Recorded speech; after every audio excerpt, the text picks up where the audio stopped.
Eu agradeço o convite de poder estar aqui falando para vocês sobre esse tema que é bastante amplo e eu vou procurar passar rapidamente sobre os aspectos das drogas e a gente tentar concluir alguma coisa que a gente pode dizer em relação ao tratamento do diabetes.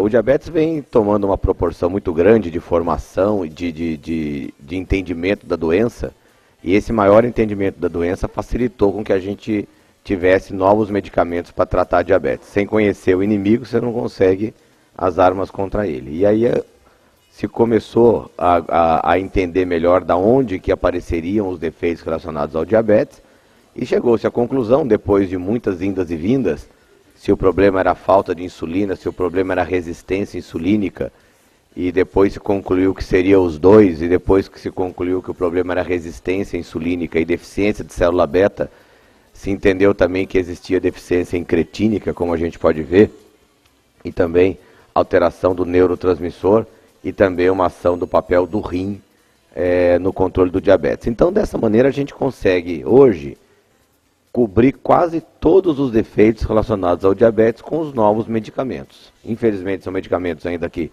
não são acessíveis para todo mundo, mas a gente vai procurar explicar durante a aula o porquê disso. Então, a resistência insulínica é, sem dúvida, o pilar fundamental para o aparecimento do diabetes, onde ela atua diminuindo a captação muscular de glicose, aumentando a produção hepática e favorecendo a liberação de ácido graxo.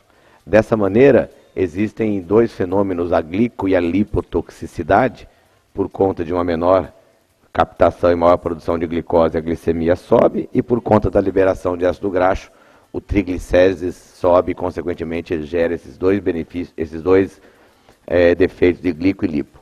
E o grande problema é que o doente continua ganhando peso, aumenta a produção de interleucina 6, fator de necrose tumoral, por conta do aumento do tecido adiposo. Vocês vão ter oportunidade de ver nesse congresso vários trabalhos falando sobre tecido adiposo e processo inflamatório. E isso, juntamente com a genética e o meio ambiente, leva à disfunção de célula beta com liberação de glucagon e a presença de diabetes tipo 2. Então, dessa maneira, se juntou resistência insulínica com deficiência de célula beta e depois chegou a diminuição da ação das incretinas, que eu vou falar um pouquinho mais para frente, e o papel do rim. Então, uma vez que a fisiopatologia é complexa, a gente tem que entender mais ou menos como é que a gente pode tratar isso, né? Então, esse é o posicionamento da American Diabetes Association, junto com a European Association for Study of Diabetes, que fala justamente que nós, primeiro, devemos individualizar o paciente. Quem é o paciente que eu estou vendo? É um paciente que tem atitude ao tratamento, tem risco de hipo, a duração da doença, a expectativa de vida, as comorbidades, as complicações vasculares. Então eu vou agir de uma maneira mais rigorosa ou menos rigorosa de acordo com quem é meu paciente, tá? Se é um paciente que tem todas as comorbidades, eu vou agir, por exemplo, mais limitado em relação à redução da glicemia. Mas de qualquer maneira, como o tema da aula que já foi me dado, foi justamente isso. Começa-se pela metformina, sem nunca esquecer que o paciente tem que mudar hábito de vida e fazer reeducação alimentar. Não tem outro jeito com atividade física e reeducação alimentar. Metformina é eficaz, não causa hipo, ajuda a ter neutralidade em peso, efeitos colaterais são bem discretos e o custo é muito baixo. Então acaba sendo uma medicação ideal. Mas como existem tantos defeitos, eu não consigo só com a metformina controlar. E se eu não atingir o controle, eu vou então para a combinação secundária, que seria associar sulfa, ou glitazona, ou inibidor de DPP-4, análogo do GLP-1, ou insulina. E se mesmo assim eu não conseguir, eu vou para a combinação tripla, onde eu faço 3 tipos de combinação. Eu queria chamar a atenção aqui para a insulina, que vai ser falada logo após a minha apresentação, mostrando que ela está aqui desde o início, e isso para alguns pacientes é fundamental que sejam insulinizados precocemente. E caso eu não consiga controlar com 3 drogas, eu passo então para a intensificação da insulinoterapia, que é o que a gente vai ver então numa segunda aula. Esse algoritmo do ADA, ele é um algoritmo, como vocês podem ver, que é meio se vira, né? Você dá a metformina e depois você escolhe o que você quiser, depois você vai escolhendo a terapia tripla até você atingir o controle da glicose. Esse é o algoritmo da Associação Americana de Endocrinologistas Clínicos. Qual é a diferença deles, basicamente? Com hemoglobina glicada abaixo de 7,5, eu faço monoterapia começando com metformina. Agora, se a hemoglobina glicada ao diagnóstico já for acima de 7,5, indica-se então combinação dupla com ou análogo do GLP-1 ou inibidor do DPP-4.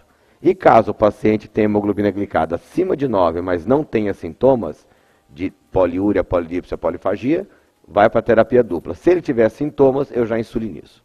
Então acaba sendo um algoritmo mais prático para a gente trabalhar. Falando especificamente da metformina, o importante da metformina é que a gente respeite ao menos a dose. Então, a dose de metformina mais efetiva em relação à redução de hemoglobina glicada e a menor efeito gastrointestinal é a dose de 2 gramas. Então, entre 1,5 grama e 2 gramas, eu tenho uma dose adequada para reduzir a hemoglobina glicada com um evento adverso menor. Tá? Então, dessa maneira, vamos otimizar. Se é um paciente que eu quero dar metformina, dê a dose adequada. Fique entre 1.700 e 2 gramas ao dia da metformina. É mais ou menos o que fala o algoritmo da SBD. Esse algoritmo da SBD está disponível no site da sociedade, www.diabetes.org.br, gratuito para acadêmicos, estudantes de medicina, pós-graduandos, residentes. Então é só entrar lá e baixar o algoritmo. Aqui são as metas, hemoglobina glicada em torno de 7, sendo que para idosos entre 7,5 e 8,5, dependendo do estado de saúde, a glicemia pré-prandial e pós-prandial, os níveis toleráveis.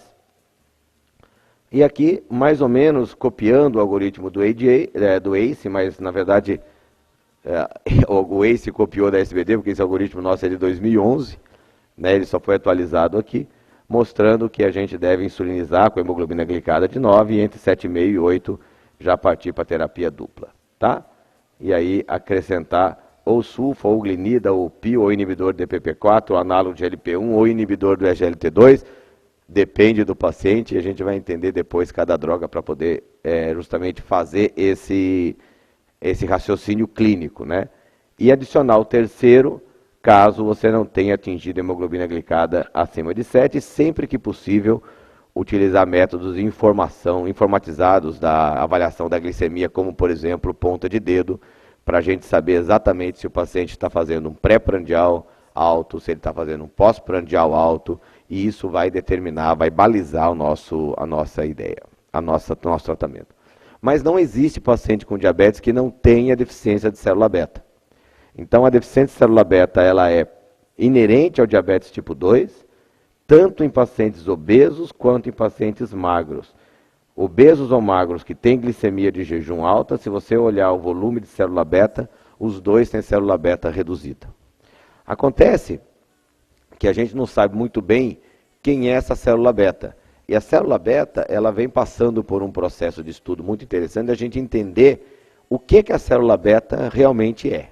Então esse é um artigo publicado ano passado, que fala o ser ou não ser da célula beta, e na verdade a ideia toda é que a gente entendia que a célula beta, depois que começava o processo de resistência insulínica, ou seja, ela era desafiada, ela começava a produzir muita insulina, entrava numa disfunção, ela produzia tanto insulina quanto pró-insulina. Esse é o momento que vocês, de repente, medem o peptídeo C do paciente muito insulinizado, ele é muito alto. Mas se vocês tiverem insulina, a glicemia dispara. Quer dizer, ele tem insulina ou não tem insulina? Na verdade, talvez ele tenha pró-insulina. E depois que ela cansou de produzir pró-insulina, ela entra no processo de apoptose e morre. E aí o paciente tem insulinizado plenamente. O que se vem descobrindo, e isso aí é enroedor, é que a célula beta, dependendo dos genes que ela contém, ela pode ser dediferenciada como essa e não disfuncional, e essa dediferenciação da célula beta faz com que ela seja reprogramada por uma célula produtora de glucagon e não mais de insulina. E a vantagem é que quando você tira o estresse da célula beta, principalmente diminuindo a glicemia e a lipotoxicidade, essa célula beta pode voltar um dia a ser normal. É por isso que alguns pacientes que a gente insuliniza por um espaço de tempo, alguns recuperam. Talvez seja por isso que a cirurgia bariátrica tem algum papel, eu não sei. A gente tem que estudar isso mais profundamente para poder entender, mas a célula beta é diferente. De qualquer maneira, não há nada mais efetivo para estimular a célula beta do que sulfonilureia. E é aquilo que a gente tem na rede, é o que a gente pode usar hoje para tratar diabetes, tá? E as sulfonilureias, elas têm sim um aumento de risco cardiovascular, isso já vem sendo provado há muito tempo, mas uma sulfonilureia que tem isenção de risco cardiovascular é a gliclazida, como a gente pode ver nesse trabalho publicado em 2011, onde a metformina foi comparada com várias sulfonilureias, todas em monoterapia. E qual foi o resultado final dessa análise nesse segmento de pacientes? Que a gliclazida foi a única que teve risco neutro em aumentar a doença cardiovascular e mortalidade, tanto em pacientes sem infarto agudo do miocárdio, quanto aqueles com infarto agudo prévio do miocárdio. Os senhores veem aqui, por exemplo, a glibenclamida aumentando em 47% o risco de mortalidade em pacientes com infarto prévio. Então, se eu tiver que usar uma sulfonilureia, a sulfonilureia da minha escolha é a gliclazida, e ela tem hoje no Rename, ela é disponível em alguns postos de saúde, então eu não fico tão angustiado quando o paciente não consegue comprar um medicamento mais moderno, tá? Aqui também a gliclazida mostrando efeito neutro, tanto em mortalidade cardiovascular, quanto infarto, quanto AVC e quanto a própria mortalidade. E a gliclazida tem um trabalho de mortalidade cardiovascular, que é o Advance, onde os pacientes tomaram outras sulfonilureias e um grupo tomou outros medicamentos mais gliclazida, tá? E combinando os desfechos macro e microvascular, de evento macro e microvascular, a gliclazida tem uma vantagem em cima do tratamento standard, e isso é porque ela ajuda no composto microvascular. Diminuindo o microvascular, você melhora por tabela o macrovascular. Agora, olhando só o macrovascular, ela tem efeito neutro para melhorar comparado a outras sulfonilureias. Isso num estudo duplo cego, randomizado de segmento. Tá? Agora, em relação ao GLP-1, existe ainda uma dúvida, a primeira grande dúvida é se o paciente que tem diabetes tipo 2 tem realmente GLP-1 baixo, né? Parece que o defeito começa justamente por uma deficiência na produção de célula beta, ou talvez o defeito comece numa menor expressão dos receptores de GIP. De qualquer maneira, tanto por um lado quanto pelo outro, eu acabo explicando essa alteração de hiperglicemia que a gente vê aqui, porque a célula beta pode diminuir a resposta, a célula beta insuficiente diminui o pico de resposta rápida de insulina, isso gera uma diminuição do efeito incretínico que gera hiperglicemia. Mas também a redução da expressão dos receptores de GIP também reduzem o efeito da incretina, que favorece a hiperglicemia e essa diminui o GLP. Então a gente ainda está numa dúvida se existe ou não existe deficiência, se existe resistência, mas de qualquer maneira é bem provável que quando eu aumento o GLP, o paciente melhora e tem o controle da glicemia. O GLP tem múltiplas funções no pâncreas, até função não só de aumentar a secreção de insulina, com uma vantagem sobre a sulfonilureia, que ela não diminui essa secreção de insulina, é forma de glicose dependente. A sulfonilureia é independente. Então, se o paciente esquece de comer, por exemplo, não está comendo adequadamente, ele tem o risco de hipoglicemia. Já o GLP-1, a secreção de insulina é glicose dependente. Tem uma ação sobre proliferação de célula beta, diminui a produção hepática de glicose por diminuir glucagon, diminui o esvaziamento gástrico, no cérebro causa redução do apetite e, consequentemente, diminui a obesidade. Tá? E existem hoje dois análogos. Como é que eu posso aumentar o GLP-1? Ou eu dou o GLP-1, ou eu dou uma droga que aumenta o meu GLP-1, que são os inibidores da DPP-4. Se eu quiser dar GLP-1, eu dou o análogo do receptor de GLP-1. E existem hoje, basicamente, dois tipos de análogo de receptor de GLP-1. Aqueles compostos baseados no GLP-1, que hoje no Brasil existe o diário, que é a liraglutida, e esses são os semanais que vão chegar. Tá? A albiglutida já está aprovada pelo FDA, dulaglutida está submetido pelo FDA na Anvisa, e a semaglutida também submetido no FDA. Tá? Então esses são os semanais.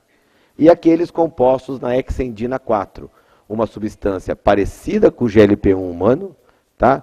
Onde eu tenho também os de longa duração, hexenatida LAR, não tem no Brasil ainda, mas já tem fora do Brasil, E os diários, a hexenatida 2 vezes ao dia, tem no Brasil, e a lixezenatida, que vai chegar agora em junho, aqui no Brasil.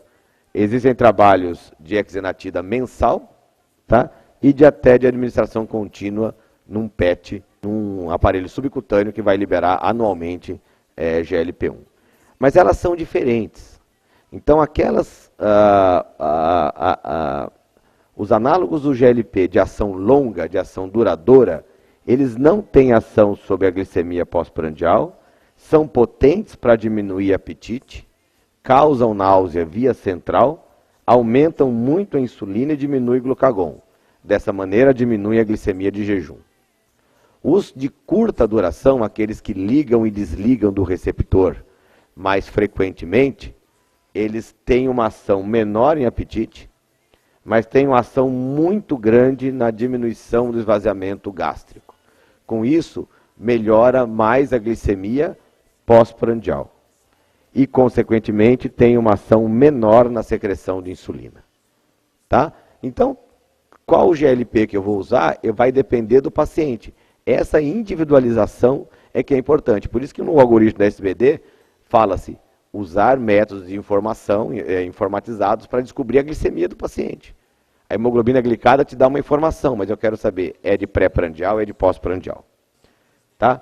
Então aqui é só um exemplo da mesma droga, a mesma hexenatida. Essa hexenatida é uma hexenatida de curta duração, 2 vezes ao dia. Essa hexenatida é uma hexenatida de longa duração.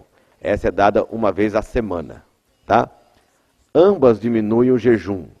Mas olha que interessante. A hexenatida 2 vezes ao dia diminui menos o jejum e mais o pós-prandial. Tem ação no estômago, diminui o esvaziamento gástrico. Enquanto que essa semanal diminui mais o jejum, mas não tem uma ação tão importante no pós-prandial.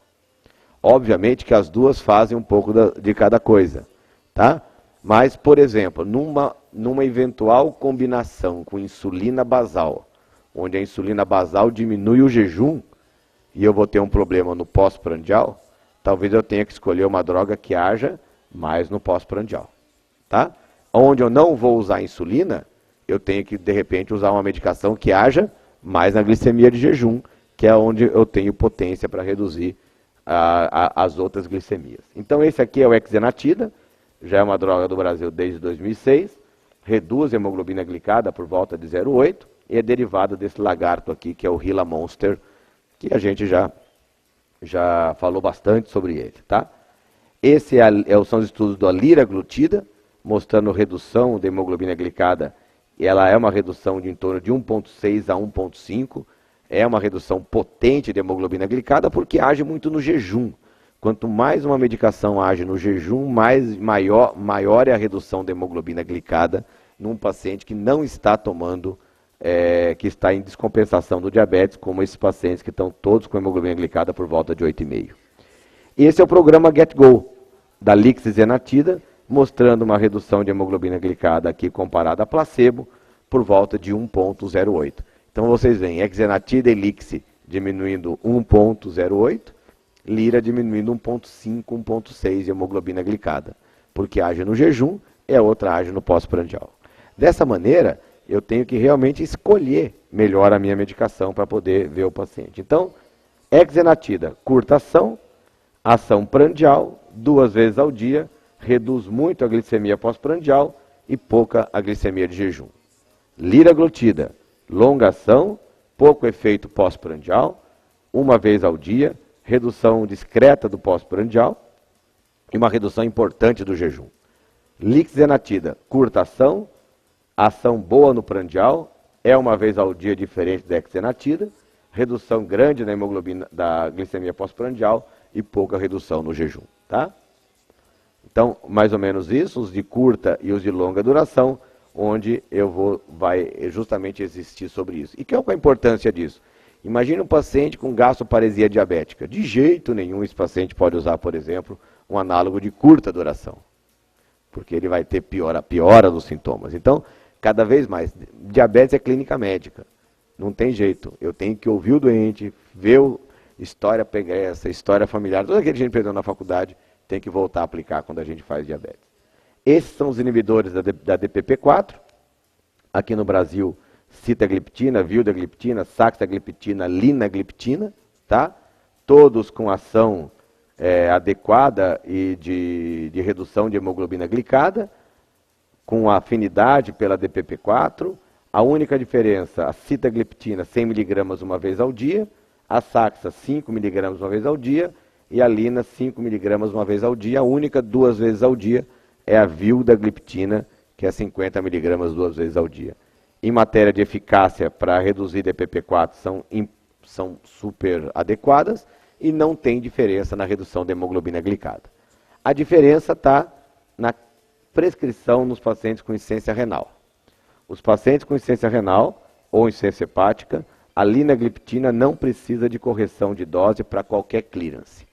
Enquanto que a sitagliptina, você dá metade da dose aqui e 1/4 da dose no paciente, por exemplo, que está dialisando e não é recomendado para insuficiência hepática grave.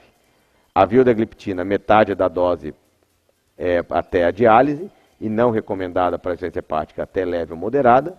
E a saxagliptina, metade da dose para diálise e recomendada para insuficiência hepática leve a moderada. Vantagem do DPP-4, é seguro, tem pouca interação medicamentosa e, em princípio, é uma medicação muito interessante, por exemplo, para se a gente prescrever para idoso, que não pode ter hipoglicemia, que não pode ter tanta perda de peso, então acaba sendo uma medicação interessante para o paciente idoso. Tá? Todas essas medicações estão em estudo, para que se ache um desfecho cardiovascular inferior ao placebo, ou seja, que não aumente o risco cardiovascular. Tá? São todos os trabalhos. Os trabalhos de alogliptina e de saxagliptina já foram publicados e mostraram efeito neutro na doença cardiovascular, ou seja, não aumenta a doença cardiovascular. E mais de 80 mil pacientes estão sendo estudados para a gente poder tirar essa dúvida. E no Congresso de 2016, a gente fala um pouco mais sobre esses eventos. E para finalizar, o rim, que fazia parte daquele octeto de alteração glicêmica. O rim, ele participa da produção de glicose, através da gliconeogênese renal, porque o rim reabsorve toda a glicose que o paciente com diabetes gostaria de jogar fora. Então, num primeiro momento, a gente tem poliúria, polidípsia, polifagia, e a poliúria porque a glicemia está tão alta que o rim está jogando glicose fora. Chega um momento que de tanta glicosúria, o rim começa a aumentar a expressão desse receptor que recapta a glicose. É aquele paciente que a gente vê depois de 5 anos de diabetes, hemoglobina glicada de 11, sem poliúria. Por que ele não tem mais poliúria? Porque o rim aprendeu a recaptar a glicose. Tá? Por isso que o diabetes é uma doença silenciosa. Quando tem algum sintoma, o organismo dá um jeito de abaixar o sintoma. E nós temos 2 drogas chegando no mercado para trabalhar isso. Uma é a dapagliflozina, que na dose de 10 mg reduz a hemoglobina glicada por 0,8, 0,9, tanto em monoterapia quanto em adição com metformina, sulfa, pioglitazona ou insulina. A canagliflozina, que também vem em 2 apresentações, a canagliflozina de 100 e a canagliflozina de 300, e a diferença delas é que a canagliflozina de 100 age no rim, sobre o SGLT2, e a de 300 age um pouquinho também no intestino, sobre o SGLT1. Então ela tem uma ação quase dupla, mas essa ação no intestino, por exemplo, da canagliflozina, é uma redução de 6% da glicose que você consumiu. Não é uma redução tão importante, tá? Mas, em comparação aqui a comparação com sitagliptina, por exemplo, a redução de hemoglobina glicada foi superior para a cana de 300 e igual para a canagliflozina de 100, e a grande vantagem foi a perda de peso. Muito bem. E aqui a perda de peso que eu queria falar desse trabalho, que é um trabalho que foi publicado agora pelo Dr. Ralph Defronzo, onde os pacientes tomaram dapagliflozina ou placebo e ele avaliou a produção hepática de glicose, ele avaliou a redução de hemoglobina glicada nos 2 grupos. E olha que interessante, os pacientes com dapagliflozina reduziram a glicemia às custas de menor secreção de insulina, porque esse mecanismo é independente da insulina. Não tem nem insulina fazendo mais efeito, nem secreção de insulina. Então, a insulina é mais baixa. Agora, a produção hepática de glicose desses pacientes, a produção endógena, é muito maior do que o placebo. Quer dizer, a dapaglifosina, pelo fato de aumentar a glicosúria, aumenta também a produção de glicose endógena. Mesmo assim, há uma redução da glicemia. E essa redução dessa produção maior de glicose pela dapaglifosina se dá diretamente pelo glucagon. Então, olha que coisa interessante. O rim percebe que está saindo glicose, ele já manda um sinal para aumentar a produção de glucagon, para aumentar a produção endógena de glicose. Se eu estou jogando fora, eu tenho que produzir mais. Isso significa que se não houvesse essa conversa, a hemoglobina glicada dos pacientes com dapaglifosina cairia 2, 2,5. Mas como tem esse papinho, a hemoglobina glicada cai 0,8, 0,9 pontos percentuais. Isso também aconteceu nos trabalhos com empagliflozina, que vai acontecer, que vai chegar no Brasil em 2015. Um trabalho do Ferranini mostrando a ação aguda e crônica, agora de 2014, mostrando a mesma coisa. Aumento do glucagon e com aumento da produção endógena de insulina, inclusive aumento de ácido graxo livre. E o ácido graxo livre se dá possivelmente por aumento de glucagon também.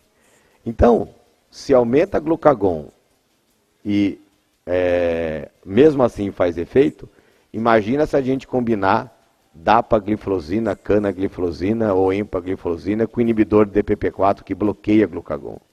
Essa combinação tripla possivelmente é muito interessante, porque quando você faz conta, somando o que reduz de uma com o que reduz da outra, dá uma queda aí mais ou menos de 2 pontos, 2,5 pontos da hemoglobina glicada, sem contar a ação da metformina.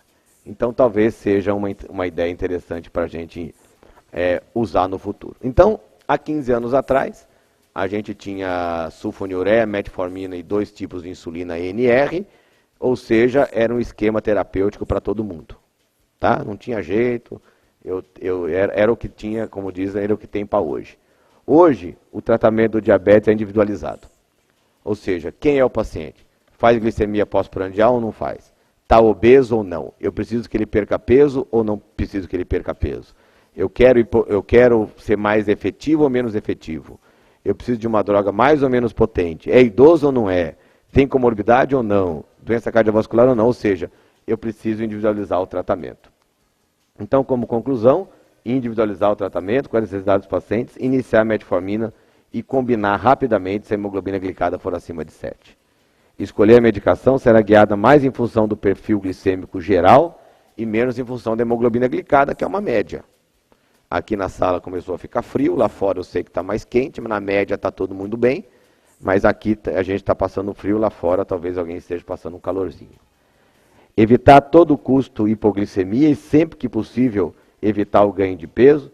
E aí o uso potencial nesse grupo de pacientes obesos dos inibidores de GLP-1, do DPP-4, que tem ação neutra, mas também não ganha, ou do inibidor de SGLT2. E pacientes com níveis elevados de glicemia devem se beneficiar com análogo GLP-1 de longa duração ou insulina basal, para diminuir o jejum. E aqueles pacientes com glicemia pós-prandial, talvez, se beneficiem dos análogos de GLP-1 de ação pós-prandial. Então, é um desafio grande, são muitas medicações, e eu espero ter contribuído para tentar clarificar um pouco esse entendimento. Muito obrigado pela atenção. João, me interessou muito essa tua apresentação em relação aos glicosúricos. Uma coisa interessante é assim, você me falou que o glucagon, nessa situação onde você estimula a perda da glicose urinária, você aumenta o glucagon. No DM2 eu não tenho um glucagon já aumentado, porque eu não tenho a sensibilização à insulina, glucagon deficiente? Tem. E qual o benefício disso em relação a essa medicação? Qual o benefício que eu tenho de aumentar um glucagon no paciente que já tem um glucagon aumentado e uma das coisas que eu quero atuar é aí? Benefício nenhum. Esse foi um grande achado, que até é complicado para a medicação.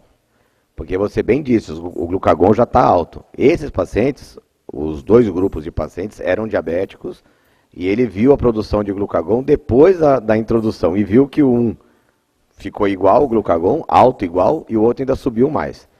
Então, assim, é um mecanismo de defesa do organismo que, mesmo assim, a medicação funciona reduzindo a hemoglobina glicada. Então, a ideia é, se não houvesse isso não é um benefício do medicamento, é um defeito.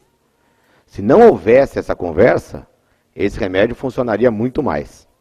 Talvez o recado seja o seguinte: se aumenta a glucagon, mas perde peso, diminui a hemoglobina glicada, opa, então essa medicação é muito mais interessante se vier junta. E vem junta, você sabe. Em 2017, a gente vai estar falando aqui de medicações que vêm empagliflozina com linagliptina no mesmo comprimido, dapagliflozina com saxagliptina no mesmo comprimido e 2 metforminas acompanhando sempre. Então, eu acho que a ideia é a seguinte: combinação dessa medicação com inibidor de DPP-4 é muito interessante. Agora, se é um paciente mais jovem, com obesidade, com perda de peso, ou até um paciente mais jovem, muito insulinizado, essa medicação é interessante porque se diminui a insulinização dele, ele perde peso. E eu tenho alguns pacientes do consultório que eu comecei a usar dapagliflozina e realmente acontece isso. Tá? Agora, você bem disse, a queda da hemoglobina glicada, ela é parecida com o DPP-4. Então vai depender quem é o paciente que você vai usar. E é por isso que essa perda de hemoglobina glicada não é tão superior. Muito boa aula. Obrigado, Ricardo. Eu tenho uma dúvida, na verdade, do ponto de vista prático, como que, pelo fato os glicosúricos, eles favorecerem um pouco mais de infecção ginecológica, principalmente em mulheres, como que se sente, do ponto de vista prático, para prescrever para uma idosa? E tem um outro detalhe que, como endocrinologista, a gente não costuma fazer exame ginecológico, né? E como que ficaria o tratamento desses pacientes e a observação desses, no caso de uma candidíase, alguma coisa assim, né, que é mais provável, né? Muito boa pergunta. Por falta de tempo, o que acontece com os efeitos colaterais principais desses medicamentos, como o Ricardo já disse, é a infecção do trato genital, principalmente fúngica. A infecção do trato urinário é muito rara, praticamente não existe. Mas infecção fúngica existe tanto para homem quanto para mulher. A proporção de mulheres é muito maior do que a do homem. O que se vem fazendo, e o que eu faço particularmente, é estimular, eu sei que é uma coisa chata para a gente fazer, mas estimular higiene. Isso é fundamental. Então até o pessoal da AstraZeneca, eles vão dar amostra e um caderninho de higiene íntima da Febrasgo. Isso vai valer muito a pena. Agora, Ricardo, elas têm, viu? Infecção. Então, naquela paciente, já com mais de 65 anos, que já tem toda a parte ginecológica favorável a ter infecção, não é a minha primeira opção mesmo. Nos pacientes acima de 75 anos, por exemplo, se você olhar uma meta-análise de eficácia da dapagliflozina comparada a placebo, e eu tenho esse dado só da DAPA, eu já pedi o da Cana, mas eles não me mandaram ainda, não está publicado, a eficácia é menor. Ou seja, olha o desenho da história. O jovem, que você precisa que ele perca peso, ele vai talvez para inibidor de GLT2 ou análogo do GLP-1. O idoso, que você não te interessa a perda de peso, porque ele faz sarcopenia e piora o diabetes lá na frente, e tem mais infecção, eu vou entrar com o inibidor do DPP-4. E eu vou estimular essa insulinização o mais rápido possível, talvez, para que ele tenha anabolismo. Então, esse desenho novo desse cenário que é interessante para a gente trabalhar. Então, não é, e eu acho que não vai ser, a minha primeira opção em idoso essa medicação. Primeiro, você falou bem dos efeitos colaterais da metformina, uma coisa que a gente esquece, porque às vezes o paciente está usando metformina há 20 anos e não tem nada. De repente ele começa com diarreia, principalmente idoso, né? E aí nesse paciente a primeira coisa é tirar a metformina, que melhora muito a diarreia. Eu não acredito em monoterapia para diabetes.